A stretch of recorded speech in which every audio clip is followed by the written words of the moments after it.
Акыркы видеороликте балансты $1,5 миң чейин биз көтөргөн болчук. Азыр болсо биз дагы счетубузду 10% көбөйтөбүз достор. Каждый день достор бир торговый сессияда бул аккаунттан счетубузду 5-10%тен күндө көтөрүп турабыз да. Вот. И посмотрим канча күндө биз балансыбызды $100 миң чейин жеткизет экенибизди ушул каналда. И силер дагы как бы ушул продолженияны бардыгында от 0 до $100 миң чейин сиздер ушул кандай эрежелер менен, кандай стратегия менен торговля кылып келемин, и ошолордун бардыгын наглядно көрсөңүздөр болот да. И также сиздер да участвовать этсеңиздер болот. Бул марафондо бизде торговля болот күндө. Торговля бизде 2 маал, күндүзү саат 3-тө и кечинде саат 9-да достор. Бардык информацияларды биздин телеграмыбызда алсаңыздар болот достор. Телеграм комментариянын башында болот ссылкасы, же болбосо видеонун описаниясында тапсаңыздар болот достор. Мынакей бизде көчөгүнкү сессия, утренний сессия, эртең мененки торговляда бизде 2, 3, 4, 5 плюс болуптур. И ушундай статистикаларды сиздер дагы алсаңыздар болот достор. Итак, валютная пара австралиец новозеландец OTC. Так, момент бул жакта бизде график подъемга кетип атат, и ошондуктан сделкамды $20 повышение ачамын достор. Бул жакта кандай ситуациялар болуп атат? Бизде бул жерде нисходящий тренд негизи биякта нисходящий, и азыр бул жакта тренд уже как бы алмашып атат да. Так, 1 минуттук таймфреймди байкайлы. Да, бизде астыда уровень бар экен эле. Эмне үчүн бул жерде мен повышение ачып жатамын? Бизде подъем болуп башталган, именно ушул уровень поддержкабыздан. Мынакей подъем болуп башталды, и биз продолжение ачып атабыз да. Скорее всего, үстүнкү уровень сопротивления, мынакей бир уровень бар экен бул жерде. Точки разворота, бул жакта да бар экен, бул жерде да бар экен. И ушул үстүнкү уровенибизге чейин азыр график подъем болуш керек да. Так, 2 секунд, последний 1 секунда, и есть. Сделкабызды плюска жаптык. Так, дальше. Еще раз 1 минутка ушул эле котировкадан повышение ачамын. Анткени тренд азыр бизде восходящий болуп, график бир эле направленияда көтөрүлүп баратат да. Вот ошондуктан сделкамды дальше продолжение ачамын. Балансты уже 8 күндөн бери каждый день торговля кылып атамын. Именно бул аккаунтта каждый день ушу видеороликтерде көрсөңүздөр болот. Изначально канча сумма менен баштаганмын, $10, и азыр болсо $1,5 миң уже көтөрүп койдум да. Вот. И в скором времени бул счеттон дагы вывод кылабыз. Вывод приблизительно бир $500 миң чыгарамын да. И наглядно бул выводду дагы мен телеграмма жүктөймүн да. Ошондуктан телеграмга катталабыз достор. Бүт информация прямой эфирлерде ошол жакта көрсөңүздөр болот да. Так, дагы эки жолу ачамын повышенияга. График небольшой разворот болуп кетти. График көрүп атканда деле бизде именно падение болгондо биздин убактыбыз жетишпей калды да, 1 мүнөтүбүз. Ошондуктан дагы 1 мүнөткө астыраак уровеньден повышение ачабыз да үстүгө. Өз негизи график бизде мондай болуп жатат да. То есть небольшой развороттор болот, и ушул падениялардан биз откупать этишибиз керекпиз. То есть арзан алып, кымбат сатабыз да. 3. Ай, чуть-чуть кичине жетишпей калды. Ладно, достор. Давайте анда эмесе валютная параны алмаштырайлы. Так, кийинки валютная пара евро швейцарский франк OTC. Так, бул жерде графигибиз ситуация көрүп турганда деле бизде небольшой уровеньде азыр келди да, уровеньге келди мынакей. Но бул уровеньибиз туруштук берди. И потихоньку график разворотко кетип атат. Возможно, үстүнкү уровеньибизге чейин көтөрүлөт. И ошондуктан бул жакта сделкамды повышение ачамын. 7 опцион, 4, 5, 6, 7. Вот, 7 сделка менен акыркы 3 опционубузду кайтарабыз да. И 7-чи опцион менен небольшой плюска да чыгып кетебиз. Балансыбыз 1500 болчун. Но бизде дагы предостаточно. Көрдүрүү, если бы мен $100 же $200 ачсам, мен уже балансым түгөнүп калмак да. Ошондуктан всегда 1% от депозита ачабыз. Конечно же, если балансыңар там 50 же $100 болсо, анда началасында рисковать этиш керек да. Вот, а если баланс бар болсо, анда смело сразу эле $1000 менен $20 фиксированный сумма менен ачып торговля кыла берген оңураак да. Так, отлично, сделка плюс. Так, и график бул жерде бизде үстүнкү уровенибизге келди. Мынакей. Предыдущий уровень азыр ретесттен ачабыз повышенияга. Дагы откат күтөбүз. ушул уровеньден 1 мүнөткө повышенияга. Так, ушул жерден ача берели. Мынакей үстүнкү уровеньде дагы бар экен. Бизде остановкалар, если мына карап көрсөк, бизде бул жерде дагы остановкалар болгон мынакей. И ушул уровенибизге азыр бизде отскок берип атат. Подъемго кетип атат и возможно бул уровеньде дагы пробитие кылып, следующий уровеньге өсүп кетиши мүмкүн да.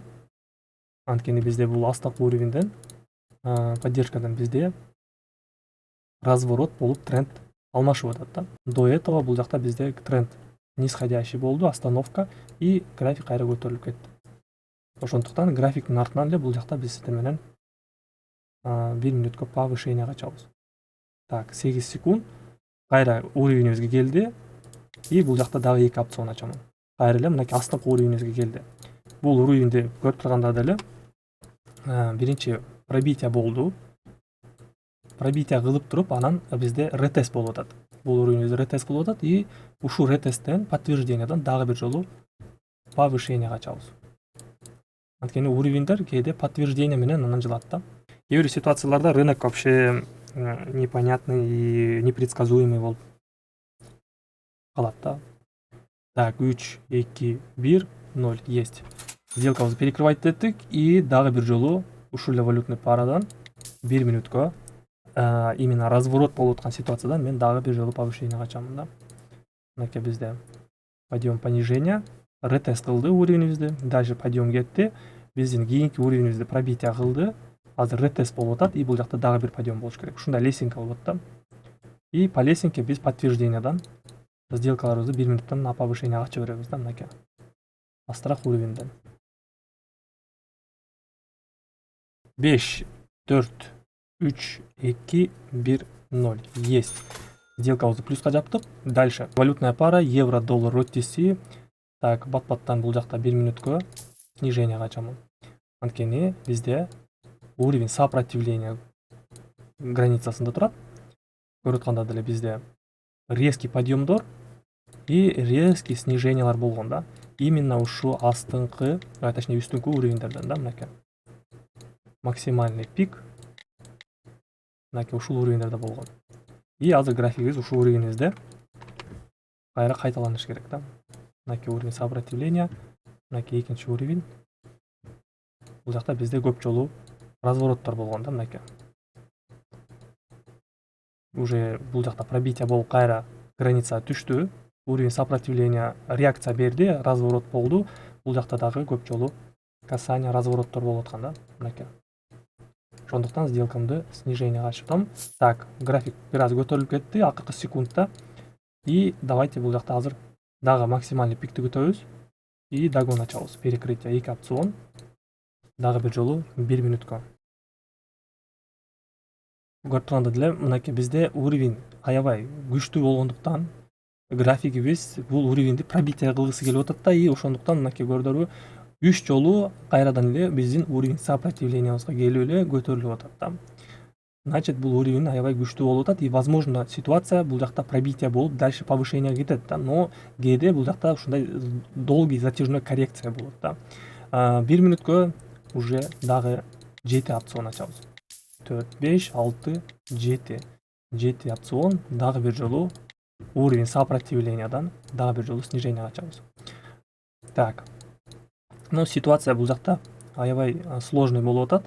Именно уровень сопротивленияда азыр күрөш болуп атат да. Сатып алуучулардан и сатуучулардан да, мынакей. Именно ушул уровеньден бизде мурда резкий падение болгон, касание болуп эле да. Но азыркы ситуацияда бизде бул жакта борьба болуп атат именно ушул уровеньге да.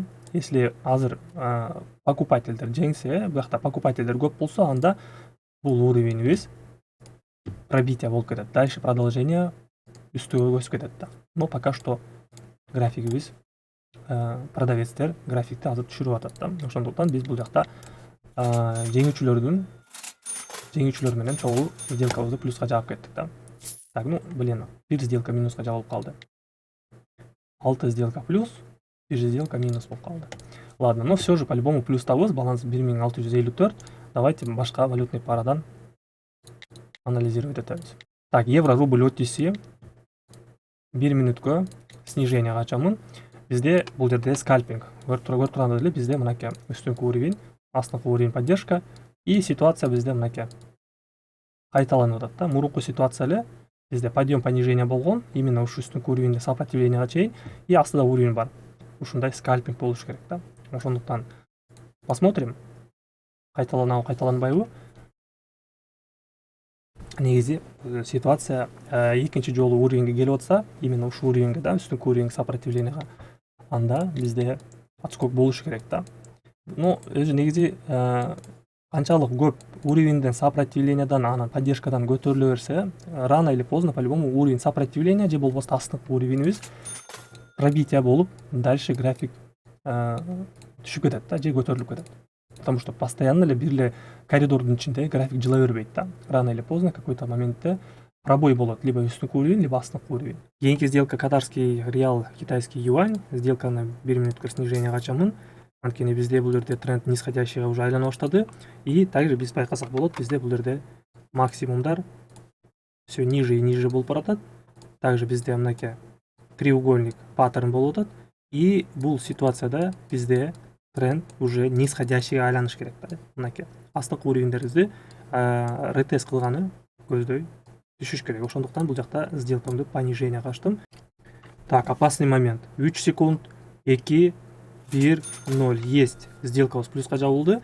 И ушул менен балансыбызды $1691 чейин уже көтөрүп койдук. Достор, каналга катталабыз. Обучение жана биздин торговый сигналдарыбызды биздин телеграмыбызда алсаңыздар болот. Ссылка комментариянын башында же болбосо видеонун описаниясында тапсаңыздар болот. Сиздер менен мен Нурсултан, кийинки видеодо көрүшөбүз.